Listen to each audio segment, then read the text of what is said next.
विधानसभा चुनाव 2022 के लिए शुक्रवार को नामांकन का आखिरी दिन था और 5वीं विधानसभा के लिए चुनाव नामांकन के आखिरी दिन शुक्रवार तक कुल 750 प्रत्याशियों ने नामांकन कराया है।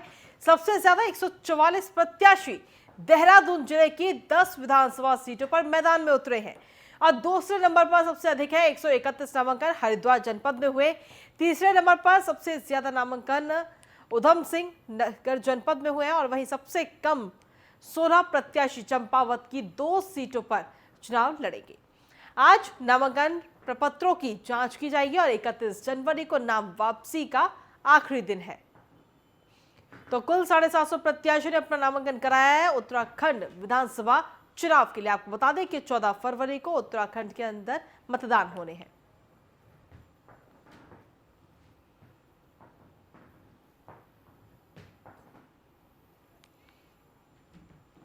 और इसी पर अधिक जानकारी देने के लिए विशेष संवाददाता सुदीप जैन इस वक्त जुड़ गए हैं। सीधा उनका रुख कर लेते हैं। सुदीप, क्या कुछ जानकारी और अपडेट्स आपके पास में? कुल 750 प्रत्याशी इस वक्त हमारे सामने आएंगे और 750 लोगों ने अपना नाम दर्ज कराया है चुनावों के लिए।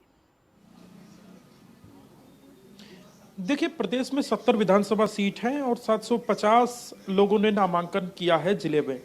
ये अलग अलग जिलों का आंकड़ा, जैसा कि हमने बताया, सर्वाधिक नामांकन देहरादून की धर्मपुर सीट पर हुए हैं जी। अगर हम औसत देखें 750 के हिसाब से, तो एक सीट पर 10 से अधिक यानी 14 से 15 लोगों ने एक सीट पर नामांकन किया है। पहाड़ की कोई कोई सीट ऐसी भी है जहां 5 या 6 नामांकन हुए हैं, जो सबसे कम है। इसमें चंपावत जिला भी है जी। अब असल लड़ाई राजनीतिक दलों के लिए है, जो उनके राजनीतिक रूप से बागी या यूं कहें जो टिकटार्थी थे, टिकट न मिलने पर उन्होंने नामांकन किया है।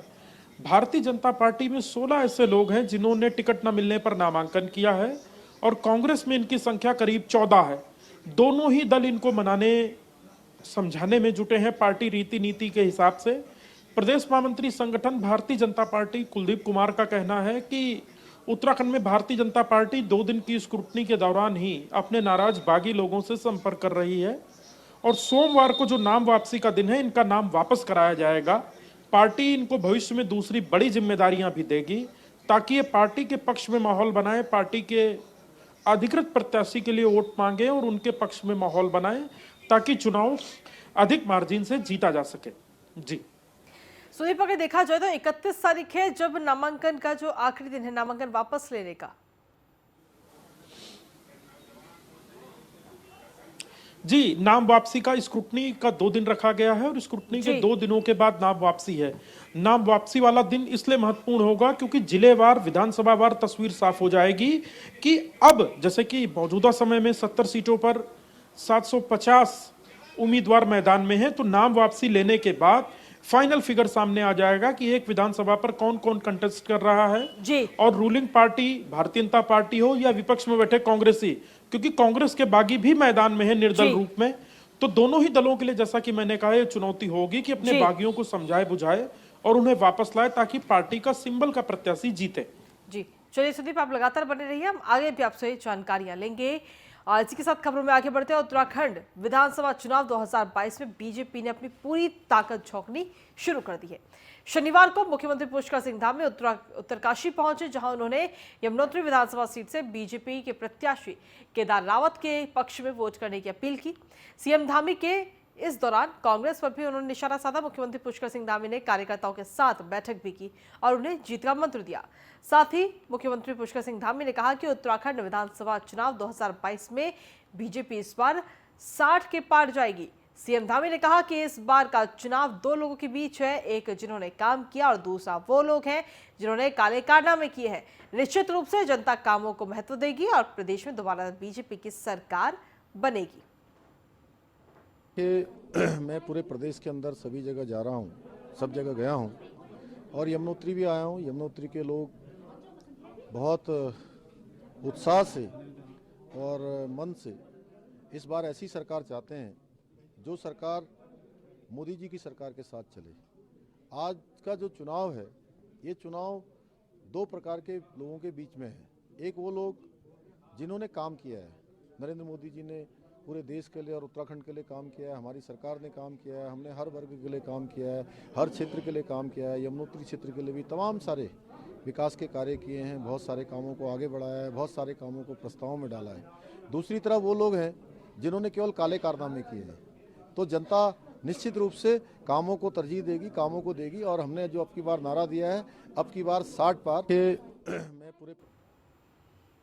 और इसी पर अधिक जानकारी देने के लिए हमारे साथ में हमारे विशेष संवाददाता सुदीप जैन लगातार जुड़े हुए हैं। सीधा उनका रुख करते हैं। सुदीप, अगर देखा जाए तो दावा तो किया जा रहा है कि इस बार उत्तराखंड में भारतीय जनता पार्टी 60 के पार जाएगी, लेकिन ये दावा कितना सच साबित होगा ये तो खैर आने वाला वक्त ही बताएगा, जनता ही इसको डिसाइड करेगी। लेकिन उससे पहले भारतीय जनता पार्टी पूरे जोश के साथ में जमीनी स्तर पर उतरी हुई है। बीजेपी के जितने भी बड़े चेहरे वो हमें इस वक्त जमीनी स्तर पर नजर आ रहे हैं।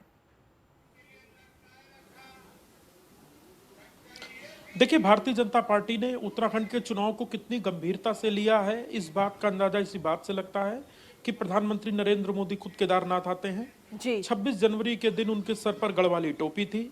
इसके बाद कल से जो विधिवत प्रचार प्रसार शुरू हुआ, कल अमित शाह खुद रुद्रप्रयाग में थे, डोर टू डोर कैंपेन किया, जिला स्तर पदाधिकारियों कार्यकर्ताओं की बैठक ली और वरिष्ठ जो उनके कार्यकर्ता हैं उनको सम्मानित भी किया। आज जो मुख्यमंत्री स्वयं पुष्कर सिंह धामी खटीमा से चुनाव लड़ रहे हैं, वो खुद भी उत्तरकाशी जिले पहुंचे हैं पार्टी के प्रत्याशी के पक्ष में, केदार सिंह रावत के पक्ष में चुनाव प्रचार प्रसार में अभियान को आगे बढ़ाने, उनके समर्थन में वोट मांगने के लिए। भारतीय जनता पार्टी ने जो अपने स्टार प्रचारकों की लिस्ट जारी की उसमें 30 नाम हैं। उसमें प्रधानमंत्री नरेंद्र मोदी, केंद्रीय गृह मंत्री अमित शाह हैं, मुख्यमंत्री उत्तर प्रदेश योगी आदित्यनाथ हैं, राष्ट्रीय मीडिया प्रभारी अनिल बलूनी हैं, मुख्यमंत्री पुष्कर सिंह धामी समेत राज्य के पूर्व मुख्यमंत्रियों, सांसदों को भी शामिल किया है। पार्टी केंद्र के साथ साथ राज्य के नेतृत्व को भी आगे रखना चाहती है, क्योंकि वो लोगों से मिलते जुलते रहे हैं। भले ही 3 मुख्यमंत्री बदले गए हों, पर वो लोगों के संपर्क में थे। तो ये पॉजिटिव मैसेज देने की कोशिश भी भारतीय जनता पार्टी ने की है कि हर व्यक्ति जनता के बीच जाए और पार्टी के पक्ष में वोट मांगे। सुदीप, अगर देखा जाए तो 14 फरवरी को वोटिंग होनी है, लेकिन उससे पहले भारतीय जनता पार्टी तो पूरी ताकत के साथ मैदान में उतरी हुई है। फिलहाल तमाम जानकारी देने के लिए आपका बहुत बहुत शुक्रिया। और इसी के साथ चलिए खबरों में आगे बढ़ते हैं। उत्तराखंड बीजेपी के चुनाव प्रभारी और केंद्रीय मंत्री प्रहलाद जोशी मसूरी विधानसभा क्षेत्र के जाखन में डोर टू डोर कैंपेन करके मंत्री गणेश जोशी के लिए वोट मांगते नजर आए। न्यूज ऑन इंडिया से एक्सक्लूसिव बातचीत करते हुए प्रहलाद जोशी ने कहा कि बीजेपी में कोई बगावत नहीं है, कुछ नाराजगी है, कुछ लोगों ने निर्दलीय नामांकन कराए हैं, लेकिन अभी नाम वापसी का भी समय है और उन्हें मना लिया जाएगा। तो वहीं डोर टू डोर कैंपेन में मिल रहे जन समर्थन से भी प्रहलाद जोशी खुश नजर आए। विधानसभा क्षेत्र के लिए प्रहलाद जोशी इस वक्त हमारे साथ है, जो डोर टू डोर कैंपेन कर रहे हैं। Sir, door to door campaign चल रहा है, किस तरह का समर्थन नजर आ रहा है? समर्थन तो आप खुद ही देख रहे हैं। लोग भारतीय जनता पार्टी में के बारे में, माननीय नरेंद्र मोदी जी के नेतृत्व और धामी जी के नेतृत्व के बारे में, इधर श्री गणेश जोशी उन्होंने जो ऐतिहासिक काम इनके कार्यकाल में किया है, स्पेशली एक मंत्री होने के नाते, इधर का पानी का हो, सड़क का हो, ये रिकॉर्ड काम किया है। I can say it is the one of the best work done by Shri Ganesh Joshi ji. इसलिए लोग भी आप देख रहे हो कैसे एकदम उत्साह से उनको स्वागत कर रहे हैं। दाखले अंतर से with record margin Ganesh Joshi ji. एक बड़ी चुनौती आपके पास है, उत्तराखंड का प्रभार आपके पास है, बगावत बड़े लेवल पर जो है दिखाई दे रही है, कितना बड़ा असर करेगी? हमारे तरफ से तो बगावत बिल्कुल बहुत कम है, एकाध ये है। ऐसे कांग्रेस से ज्यादा बगावत है, आप पार्टी में भी उन लोग गए हैं, इसलिए हमारे पार्टी में जो कमिटेड कार्यकर्ता है हमारे पास ही है। एकाध इधर इधर हुआ है, लेकिन लगभग हमारा पक्का है। आपके 4 विधायक पार्टी छोड़ चुके हैं, आपके जो है बहुत सारे लोग निर्दलीय तौर पे आपके खिलाफ लड़ रहे हैं। कहीं लगता नहीं है कि एंटी इनकम्बेंसी और साथ में नाराजगी मिल करके नुकसान? ऐसा कुछ 2-3 जगह ऐसे रेबल होके खड़े हुए हैं। मैं नामांकन पाकर दाखिल किया है, हम सबसे बातचीत कर रहे हैं, वो ठीक हो जाएगा। सर, कांग्रेस जो है सैनिकों के मुद्दे को लेकर के कल सुरजेवाला यहाँ के प्रेस कॉन्फ्रेंस करते हैं और कहते हैं कि बीजेपी ने सैनिकों के साथ धोखा किया है। 1 डिस्ट्रिक्ट 1 पेंशन को लेकर के, जो 1 रैंक 1 पेंशन को लेकर, उसमें 30 लाख सैनिकों के साथ धोखाधड़ी की है। मैं 2014 में 2014 में मैं एमपी था। चिदम्बरम साहब बजट पढ़ रहे थे। 500 करोड़ रुपए उन्होंने रखा था 1 रैंक 1 पेंशन के लिए। एक्चुअल पर ईयर रिक्वायरमेंट था, नीड था 7,000 से ज्यादा करोड़ रुपए, लेकिन उन्होंने रखा था सिर्फ 500 करोड़। और कभी भी उन्होंने इम्प्लीमेंट भी किया नहीं किया। वन रैंक वन पेंशन कितने दिन पावर में थे वो, पूरा कांग्रेस यूपीए कितने दिन तक पावर में थे। वन रैंक वन पेंशन हमने किया है, हर वर्ष उसके लिए 8,000 करोड़ रुपए का खर्चा होता है। और जो हम रिट्रोस्पेक्टिव इफेक्ट के जारी किया उसके लिए 10,000 करोड़ से ज्यादा, हम 10,000 करोड़ रुपए से ज्यादा हमने अरियर्स दिया है। इसलिए कांग्रेस पार्टी, यही जो हमारे बिपिन रावत जी हमारे उत्तराखंड के को लेकर के भी सवाल खड़ा किया कि सैनिकों के साथ जो है वो उनको पॉलिटिसाइज कर रही है। सुपुत्र थे, उनके बारे में क्या कहा गया?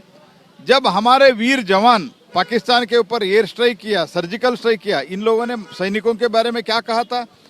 जो लोग पूरे अपना जीवन में सैनिकों को हो या लोगों को हो सम्मान नहीं दिए हैं, उनका वादा पूरा नहीं किया, यही लोग ऐसे बात कर रहे हैं। प्रहलाद जी, आखिरी सवाल, अब की बार 60 पार का नारा आप लोगों ने स्लोगन बदल के करते हैं, किया है और करेंगे कर दिया, क्या यकीन नहीं है क्या कि 7 सीटें आप लेके आएंगे? दोनों स्लोगन नहीं जी हमारा, आप देख नहीं पा रहे हैं, हमारा दोनों स्लोगन है। 60 पार हमारा लक्ष्य है, ये तो किया है, करती है, करेगी सिर्फ भाजपा, ये हमारा पंचलाइन है। Thank you so much. तो बिल्कुल ये थे प्रहलाद जोशी, जिन्होंने साफ तौर पर कहा कि बीजेपी का जो पंच लाइन है, करते हैं, किया है और करेंगे, ये बीजेपी की पंच लाइन है। और जो 60 पार का नारा था वो अभी भी जस का तस बरकरार है। वीडियो जर्नलिस्ट राजन बड़ोला के साथ ब्रजेश श्रीवास्तव, न्यूज़ 1 इंडिया, देहरादून। वहीं मसूरी से बीजेपी प्रत्याशी और कैबिनेट मंत्री गणेश जोशी ने मसूरी विधानसभा के जाखन में डोर टू डोर कैंपेन किया और इस दौरान गणेश जोशी ने कहा कि जनता का किस कदर हमें समर्थन मिल रहा है वो तस्वीर बताती है कि मुकाबले में कोई भी नहीं है। उन्होंने कहा कि हमने जो ऐतिहासिक कार्य उत्तराखंड के लिए किए हैं उसके लिए जनता हमें एक बार फिर से बहुमत से जिताने जा रही है। विधानसभा क्षेत्र में गणेश जोशी और प्रहलाद जोशी इस वक्त डोर टू डोर कैंपेन कर रहे हैं। जिस तरीके से डोर टू डोर कैंपेन की जाती है, गणेश जी है, गणेश जी क्या लगता है, चौथी बार आप जिस तरीके से कॉम्पिटिट कर रहे हैं, कितना समर्थन और कितना यकीन? आपको क्या दिखाई दे रहा है? जिस प्रकार से कल रात को हमने तय किया था कि हमारे प्रभारी जी आ रहे हैं, इस शॉर्ट नोटिस पे सैकड़ों की संख्या में लोग, ये कोई मीटिंग नहीं है, हम डोर टू डोर कन्विंसिंग कर रहे हैं। इस प्रकार से कार्यकर्ताओं का, माताओं का, बहनों का, बुजुर्गों का, युवाओं का हुजूम निकल रहा है। इस बात का प्रतीक है मसूरी में कोई मुकाबला नहीं है। मुकाबला जी, सबसे बड़ी बात है, कांग्रेस पूर्व सैनिकों के साथ धोखाधड़ी का मुद्दा उठाती है। आप खुद एक पूर्व सैनिक हैं, क्या लगता है कितना बड़ा इस बार सियासी मुद्दा है? कांग्रेस ने कल कांग्रेस के अध्यक्ष को मंच पर नहीं बैठाया और जब उन्हीं के उसने उनसे सवाल किया तो वो जवाब ने और देखे। और ये कांग्रेस का इतिहास है कि हमेशा सैनिकों का अपमान किया तो कांग्रेस ने किया है, चाहे वन रैंक वन पेंशन की बात हो। अब ज्यादा दूर मत जाइए, जब बालाकोट में हमारे वीर जवान एयर स्ट्राइक कर रहे थे, 300 आतंकवादियों को मार रहे थे, यही कांग्रेस थी जो उनकी वीरता पर सवाल उठा पैदा कर रही थी। यही कांग्रेस है जिसने जनरल बिपिन रावत को गली का गुंडा कहा था और भीड़ जुटाने के लिए उनकी फोटो लगा दी। कांग्रेस जी को थपलियाल एक बार फिर आपके मुकाबले में खड़ी है, कितनी बड़ी चुनौती मानते हैं? कांग्रेस एक बार फिर आपके लिए बड़ी चुनौती खड़ी? कोई चुनौती नहीं है। पिछली बार मैंने पहले जाति वोट चुना था, इस बार जीतो। इस बार कम से कम 21,000 से अधिक मतों से मेरे क्षेत्र की जनता जो है उसको जवाब देगी। बिल्कुल, तो ये थे गणेश जोशी जी, जिन्होंने साफ तौर पर कहा, बेहद ही कॉन्फिडेंट नजर आ रहे हैं। उनका कहना है कि कांग्रेस जिस तरीके से, चाहे वो पूर्व सैनिकों के साथ धोखाधड़ी का मुद्दा उठा रही हो या विकास का मुद्दा, कोई भी मुद्दा इस बार चलने नहीं जा रहा है और इस बार बीजेपी एक बार फिर बड़ी जीत हासिल करेगी। और सबसे बड़ी बात यह है कि कांग्रेस के पास मुद्दे के नाम पर कुछ है ही नहीं, इसीलिए कहीं पूर्व सैनिकों के साथ धोखाधड़ी का मुद्दा तो कहीं बदहाली का मुद्दा उठा रही है। वीडियो जर्नलिस्ट राजन बड़ोला के साथ ब्रजेश श्रीवास्तव, न्यूज़ 1 इंडिया, देहरादून।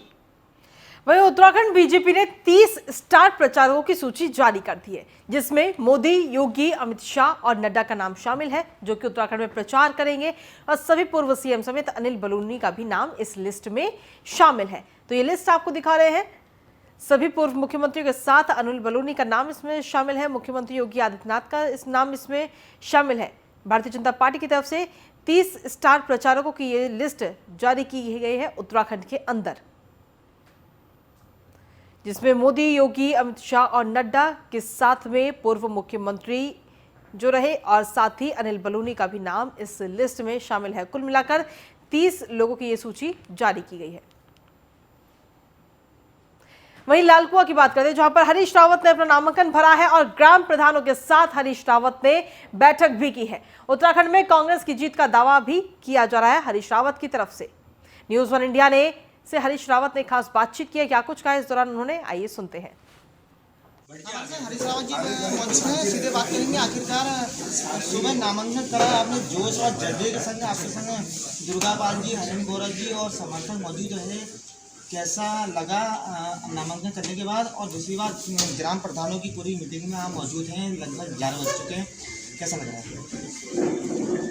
बहुत अच्छा लगा और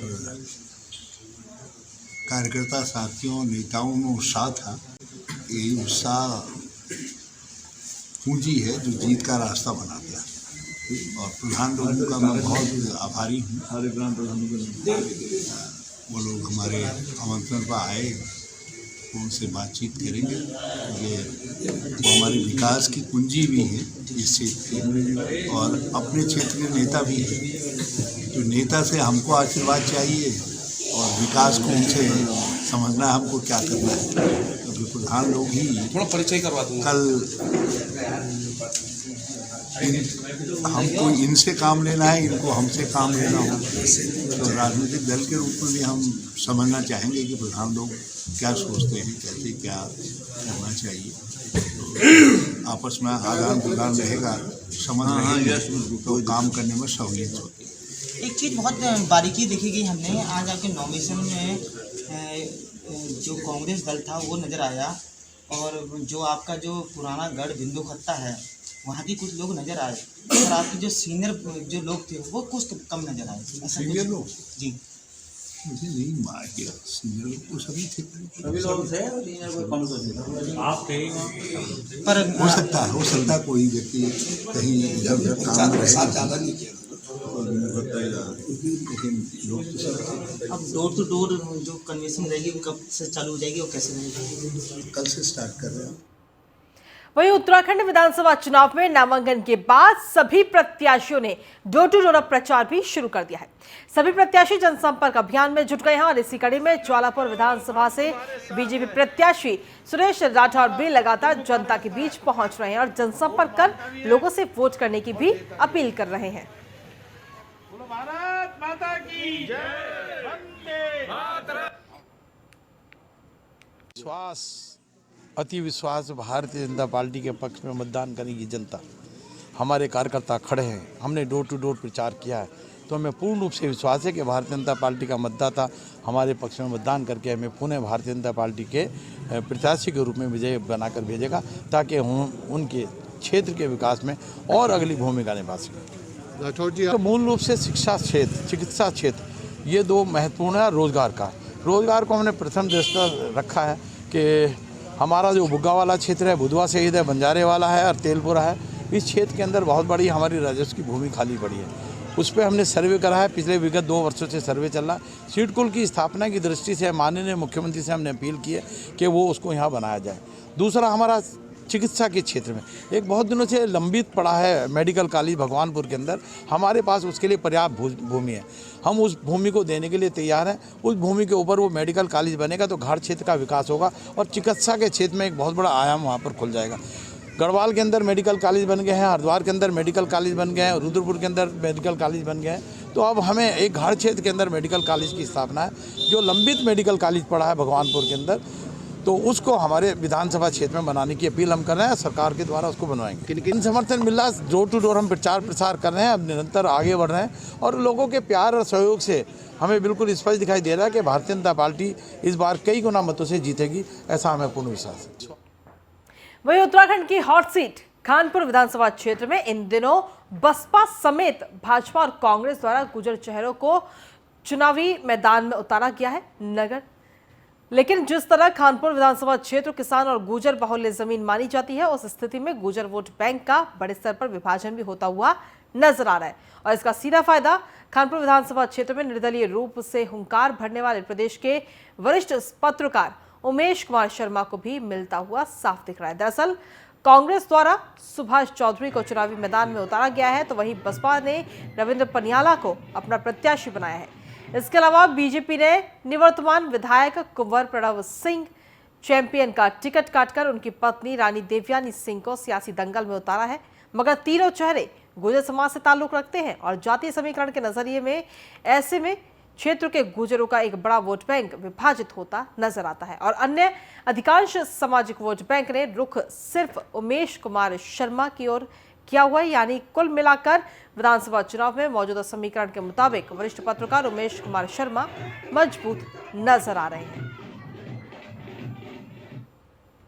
विधानसभा में बसपा हो, कांग्रेस हो या भारतीय जनता पार्टी, तीनों ने ही गुर्जर चेहरे सामने उतारकर उमेश शर्मा जो कि निर्दलीय उम्मीदवार हैं, उनके सामने एक चुनौती खड़े करने की कोशिश की है। मगर सबसे बड़ी बात और जो महत्वपूर्ण तथ्य है वो ये है कि खानपुर विधानसभा गुर्जर और किसान बाहुल्य क्षेत्र ज़रूर है, लेकिन तीनों पार्टियों द्वारा जो कि प्रमुख दल राजनीतिक दल माने जाते हैं, उन्होंने गुर्जर चेहरे सामने खड़े करके गुर्जर समाज के वोट बैंक का बड़े स्तर पर विभाजन कर दिया है और इसका सीधा फायदा उमेश कुमार शर्मा जो कि निर्दलीय उम्मीदवार हैं उनको मिलता हुआ नज़र आने लगा है। हालांकि चुनावी समीकरण के मुताबिक स्थितियां तो यही बन चुकी हैं, मगर जो चुनावी परिणाम की तिथि है उसमें ही खानपुर की जनता किसे विधायक चुनती है, ये बाद की बात है।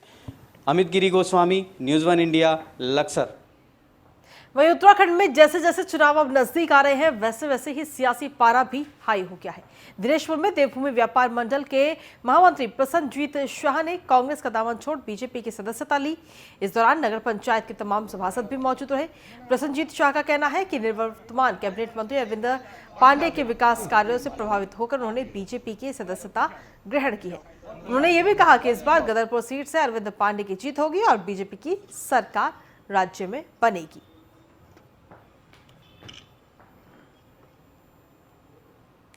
निवर्तमान कैबिनेट मंत्री अरविंद पांडे जी के किए गए विकास कार्यों और उनकी जन नीतियों से प्रभावित होकर आज मैंने उनको अपना समर्थन दिया है और मैं अपने तन मन धन से उनके साथ हूँ और अपनी पूरी टीम के साथ मैं उनको चुनाव लड़वाऊंगा। जातिवाद का भी फिलहाल कोई फैक्टर नहीं है। ये तो आपको ही पता है कि बंगाली बाहुल क्षेत्र में पांडे जी ने किस स्तर पर काम किया है और बंगाली वोटर उनके साथ किस तरह से जुड़ा हुआ है। आपको सोशल मीडिया के माध्यम से भी पता लग रहा होगा कि वो किसी भी मामले में महाजन से पीछे नहीं है।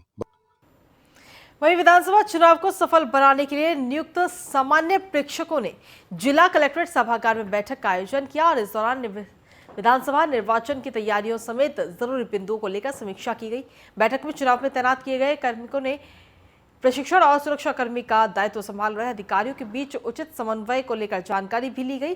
प्रेक्षक का कहना है कि क्रिटिकल बूथों पर जरूरत के अनुसार सुरक्षा बल और निर्वाचन चुनाव प्रक्रिया में बाधक किसी भी अवरोध का समय रहते समाधान किया जाए।